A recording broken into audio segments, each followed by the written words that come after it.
베드로전서 4장에서 보겠습니다. 베드로전서 4장 1절에서 11절까지, 베드로전서 4장 1절에서 11절까지 다 같이 한 목소리로 읽습니다. 시작. 그리스도께서 이미 육체의 고난을 받으셨으니 너희도 같은 마음으로 갑옷을 삼으라. 이는 육체의 고난을 받은 자는 죄를 그쳤음이니 그 후로는 다시 사람의 정욕을 따르지 않고 하나님의 뜻을 따라 육체의 남은 때를 살게 하려 함이라. 너희가 음란과 정욕과 술 취함과 방탕과 향락과 무법한 우상 숭배를 하여 이방인의 뜻을 따라 행한 것은 지나간 때로 족하도다. 이러므로 너희가 그들과 함께 그런 극한 방탕에 다름질하지 아니하는 것을 그들이 이상히 여겨 비방하나 그들이 산 자와 죽은 자를 심판하기로 예비하신 이에게 사실대로 고하리라. 이를 위하여 죽은 자들에게도 복음이 전파되었으니 이는 육체로는 사람으로 심판을 받으나 영으로는 하나님을 따라 살게 하려 함이라. 만물의 마지막이 가까이 왔으니 그러므로 너희는 정신을 차리고 근신하여 기도하라. 무엇보다도 뜨겁게 서로 사랑할지니 사랑은 허다한 죄를 덮느니라. 서로 대접하기를 원망 없이 하고 각각 은사를 받은 대로 하나님의 여러 가지 은혜를 맡은 선한 청지기같이 서로 봉사하라. 만일 누가 말하려면 하나님의 말씀하는 것 같이 하고 누가 봉사하려면 하나님이 공급하시는 힘으로 하는 것 같이 하라. 이는 범사에 예수 그리스도로 말미암아 하나님이 영광을 받으시게 하려 함이니 그에게 영광과 권능이 세세 무궁하도록 있느니라. 아멘. 베드로 사도는 3장까지 성도는 세상에서 환난과 핍박을 받는데 그럼에도 불구하고 주님께서 말씀하신 대로 선을 쫓는, 그것도 열정적으로 선을 쫓는 삶을 살라고 권면했습니다. 4장으로 넘어와서는 성도가 어떻게 세상의 핍박과 환난 속에서도 지속적으로 넘어지지 않고 믿음을 지켜서 선을 행하는 삶을 살 수 있는지 그 비결에 대해서 말씀해 주고 있는데, 먼저 1절 말씀을 보게 되니까 너희도 같은 마음으로 갑옷을 삼으라 그럽니다. 같은 마음으로 갑옷을 삼으라. 좀 특이한 것은 주님과 같은 마음을 품으라가 아니라 갑옷을 삼으라고 권면하면서 육체의 고난을 받는 자는 죄를 그쳤다라고 이렇게 선언합니다. 이 말씀이 무슨 의미인가 보니까 죄를 우리 삶 가운데 그치게 하는 것은 전쟁과도 같은 겁니다. 그러니까 히브리서 기자가 우리에게 말씀해 주신 것처럼 피 흘리기까지 죄와 싸우라 그러거든요. 우리가 죄를 그렇게 심각하게 생각하지 않는 것이 문제죠. 작은 죄 하나가 들어와 있으면 그것은 그것으로 멈춰 있는 것이 아니라 성장합니다. 퍼집니다. 바이러스가 들어와서 퍼지는 것처럼 작은 그 생각 하나가 결국은 인간관계를 틀어놓게 만들고 작은 생각 하나가 결국은 신앙을 무너뜨립니다. 그래서 죄라는 것은 피 흘리기까지 싸워야 된다. 완전히 진멸될 때까지, 완전한 승리를 이룰 때까지 싸워야 된다는 의미예요. 주님의 마음을 품는다는 것은 주님의 마음으로 무장하는 거예요. 우리 마음을 주님의 마음으로 무장할 때 그런 승리를 거둘 수 있다라는 것입니다. 세상에서 믿음을 지키고 선한 싸움을 싸운다는 것은 결코 만만한 일이 아니에요. 우리가 할 수 있는 것도 아닙니다. 이 전제 조건을 먼저 우리가 알으셔야 돼. 우리가 죄와 싸워서 이길 수 있다, 이건 착각이에요. 그래서 주님의 마음으로 갑옷을 삼아야 된다. 호시탐탐 누리고 우리를 넘어뜨리려고 기회를 노리고 있는 악한 세력은 우리가 주님 앞에 서는 그날까지 우리를 공격해요. 그래서 우리가 그러잖아요. 선한 일을 하다가도 누군가에게 말 하나 서운하게 들으면 마음이 얼마나 상해요. 그냥 내려놓고 싶고 포기하고 싶을 때가 있잖아요. 근데 그런 주변의 공격과 또 세상의 공격 앞에서 우리가 승리할 수 있는 길은 오직 주님의 마음으로 우리의 마음을 무장하는 거예요. 빌립보서 2장 5절에서 8절 말씀 우리가 잘 알고 있지 않습니까? 너희 안에 이 마음을 품으라.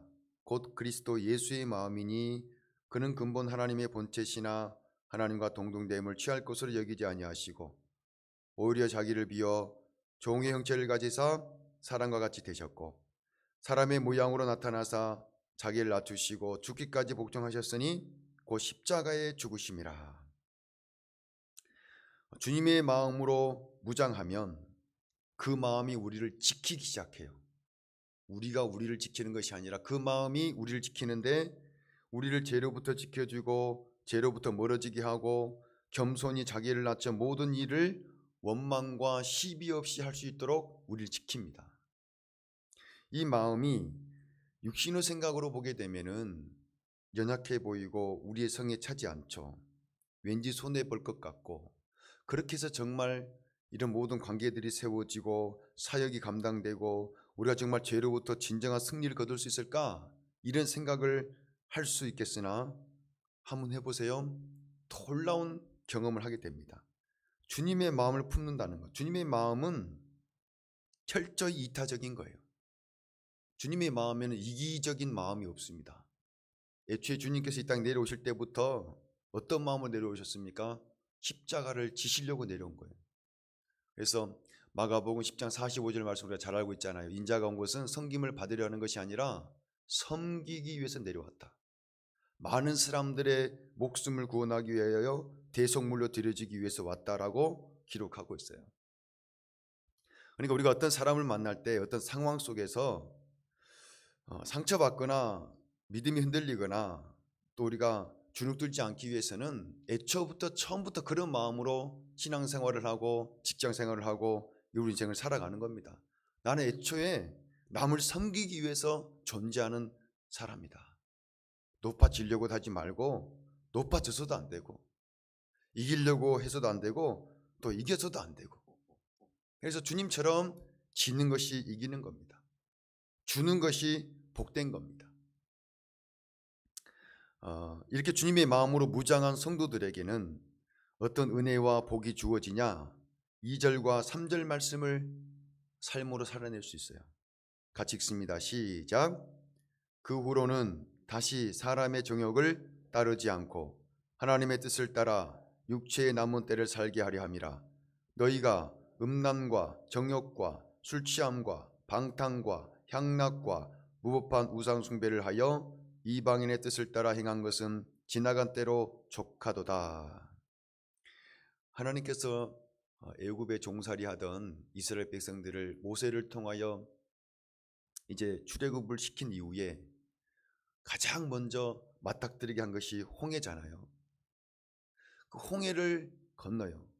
왜 굳이 하나님께서 다른 육로로 조금 더 편한 길로 인도할 수도 있는데 굳이 광야로 인도하면서 홍해를 건너게 하셨는가? 다시는 애굽에 종살이했던 삶으로 돌아가지 말라는 거예요.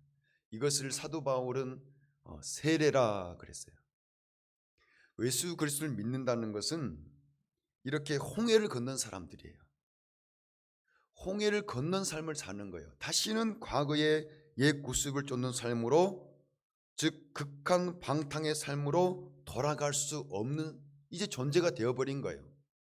죄로부터 완전히 자유함을 누리게 된 것입니다. 목사님, 어떻게 연약한 인생이 죄에서 완전히 떠난 삶을 살 수 있습니까? 이렇게 생각하시는 분들도 있을 수 있는데 요한 1서 3장 9절 말씀 보게 되면 하나님께로부터 난 자마다 죄를 짓지 아니하나니 이는 하나님의 씨가 그 속에 거함이요 그도 범죄하지 못하는 것은 하나님께로부터 났음이라 그래요. 하나님께로부터 난 자는 죄를 짓지 아니한다라고 선언해요. 우리 생각하고 다르죠. 이게 이제 차이예요. 하나님은 우리가 분명히 세례의 삶을 살 수 있다고 이야기해요. 완전히 죄로부터 벗어난 삶을 살 수 있다고 이야기하지만 우리가 생각하기에 어떻게 죄를 짓지 않습니까? 그래요. 그러니까 죄를 짓는 거예요. 죄를 짓는 사람은 죄를 짓는 것이 당연하다 생각하지만, 죄를 짓지 않는 사람은 거짓말 하나가 굉장히 큰 양심의 가책으로 찔려요. 그게 깨어있는 거고 살아있는 거예요. 오늘 이 세례의 삶을 살아가는 것은 바로 그런 의미입니다. 모든 세상적 방탕으로부터 이제 그쳤어요. 끝났어요. 그런 삶은 이제 새로운 피조물이에요. 그러니까 하나님 나라의 시민권을 가진 사람들로서 새로운 가치와 법을 따라 살아가는 게 성도다라는 겁니다. 그런데 4절 말씀을 보면은 우리의 달라진 이러한 모습을 보고도 감동을 받거나 도전을 받는 것이 아니라 비방하는 자들이 있다는 거예요. 그런데 그 비방하는 이유가 뭐냐면은 이상히 여겨 비방한다는 거예요. 당연하죠. 어떻게 사람이 달라져도 저렇게 달라질 수가 있나? 어떻게 사람이 이렇게 변할 수 있나? 이게 하나님이 살아계시다는 증거를 보일 수 있는 우리의 가장 큰 장점 아닙니까? 달라지는 것. 도무지 다른 사람과 비교해 봤을 때 어떻게 사람이 저렇게 말하고 저렇게 행동하고 저런 상황 속에서 저렇게 대책을 세울 수 있을까? 저렇게 대응할 수 있을까? 이게 우리가 보여줄 수 있는 증거예요. 세상 사람들은 그러거든요. 사람이 달라지면은 뭘 잘못 먹었나? 사람이 죽을 때가 되면은 배난다더만 죽을 때가 됐나? 이렇게 이야기하죠. 그러면서 그들은 여전히 자신들이 살아왔던 방식을 따라서 살아가요. 그러면서 괜히 우리를 향하여 공격합니다. 비방합니다.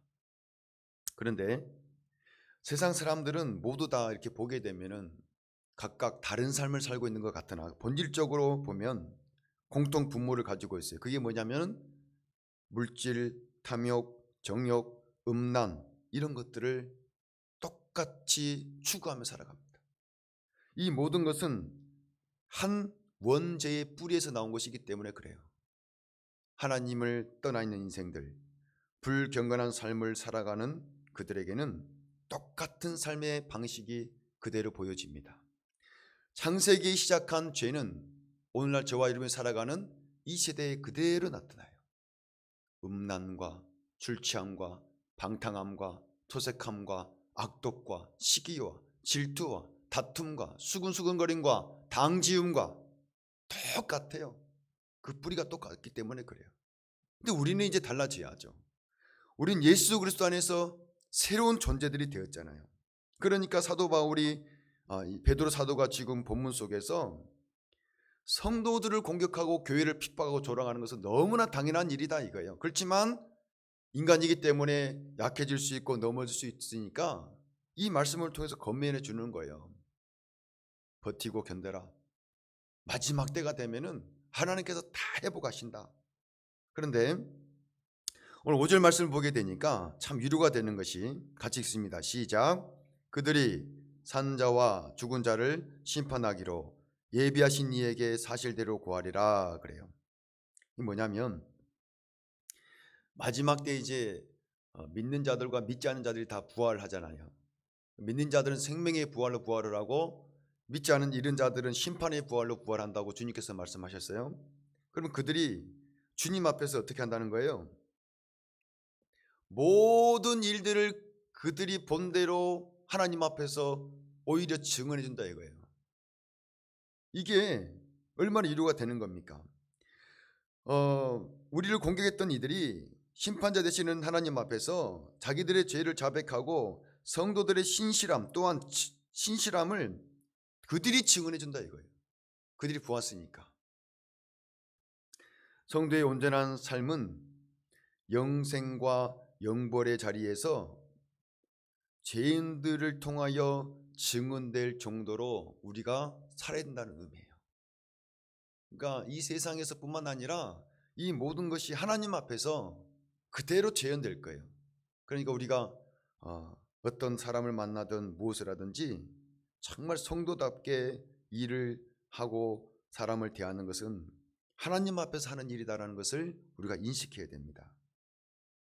그래서 이 마지막 때를 지금 우리가 살고 있죠. 이 마지막 때 정의를 제가 한번 말씀드렸는데 마지막 때는 지금 어떤 시기가 다가오는 것이 아니라 주님 오실 때부터 지금 우리가 마지막 때를 살고 있는 거예요. 지금이 마지막 때예요. 지금이 마지막 때인데 이 마지막 때를 어떻게 그러면은 이 믿음의 경주 선한 싸움을 싸우는 삶을 살 수 있는가라고 했을 때 7절 8절 말씀 같이 읽습니다. 시작. 만물의 마지막이 가까이 왔으니 그러므로 너희는 정신을 차리고 근신하여 기도하라. 무엇보다 뜨겁게 서로 사랑할지니 사랑은 허다한 죄를 덮느니라. 근신이라는 말은 자신을 절제하는 거예요. 자신을 통제하는 거예요. 주님의 마음으로 무장되어 있을 때 그것이 가능해요. 정신을 차려 기도하는 거예요. 또 세상의 고난에 굴하지 않고 뜨겁게 사랑하는 거예요. 뜨겁게 우리는 선을 행하는 거예요. 누가 뭐라 그런지 조롱을 하든지 방해를 하든지 주님께 보여주신 그 십자가의 사랑을 실천하며 달려가는 겁니다. 기도하지 않는 사람은 하나님의 인도를 받을 수 없어요. 결국 자기 판단과 기준을 가지고 살다가 실패할 것입니다.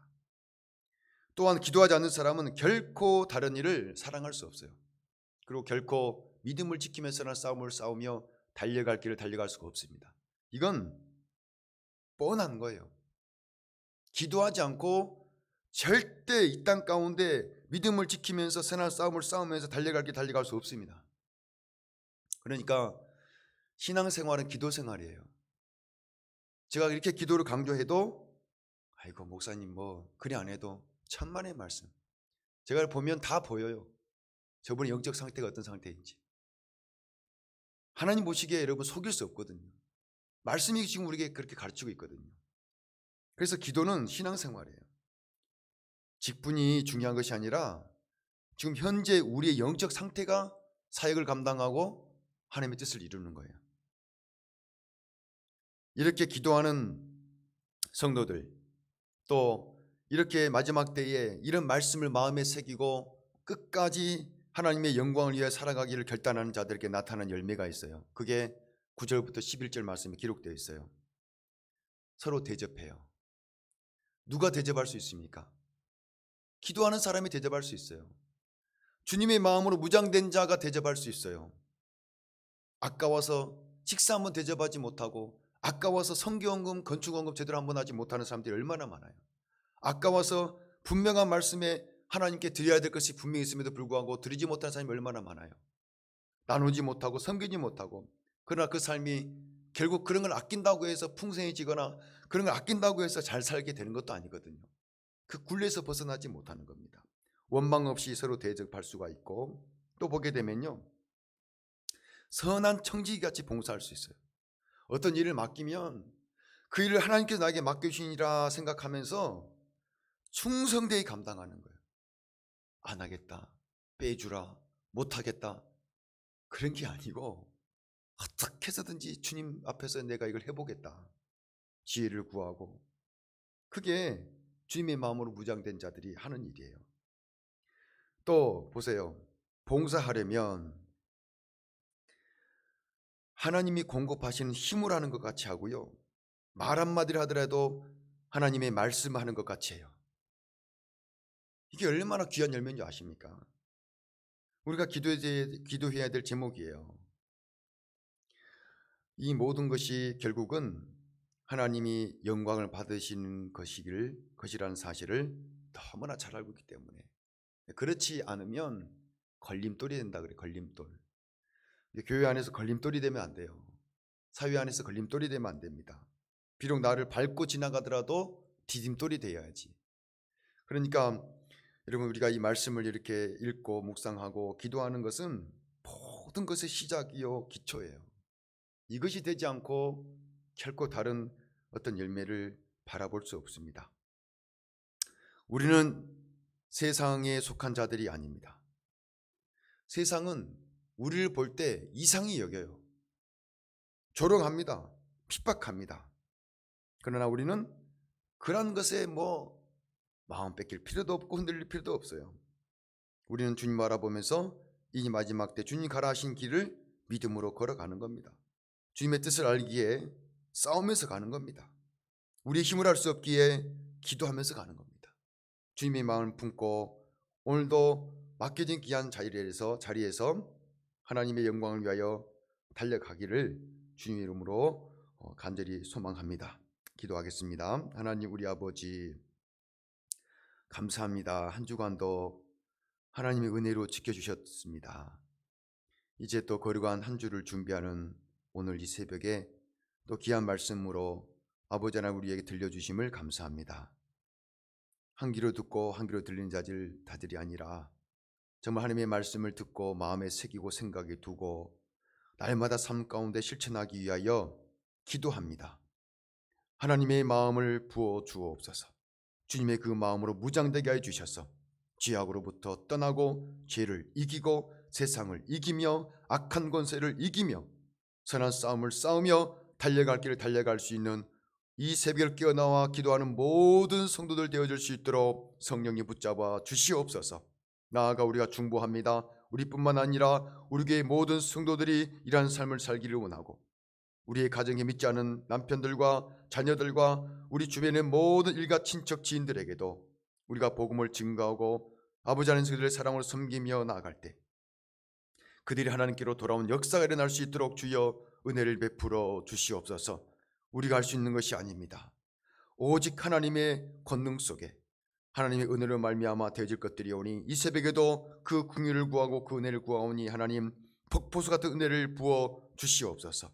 간절히 부르짖는 중보기도 제목들 위에들마다 하나님 역사해 주셔서 속히 응답되는 은혜가 있게 하여 주시고 그로 말미암아 하나님이 나와 함께하고 계시고 내 기도를 들으시며 나를 지키시고 인도한다는 사실을 아버지 분명하게 믿고 세상 속에서 당당하게 담대하게 아버지 하나님의 그 살아계신 복음을 증거할 수 있는 증인의 삶을 살 수 있는 우리 모든 성도들 되어줄 수 있도록 은혜를 베풀어 주옵소서. 감사와 찬송과 영광을 받으시기 합당하신 예수님의 이름으로 기도하옵나이다. 아멘. 오늘도 기도하시다가 안녕히 돌아갈 수 있기를 바랍니다.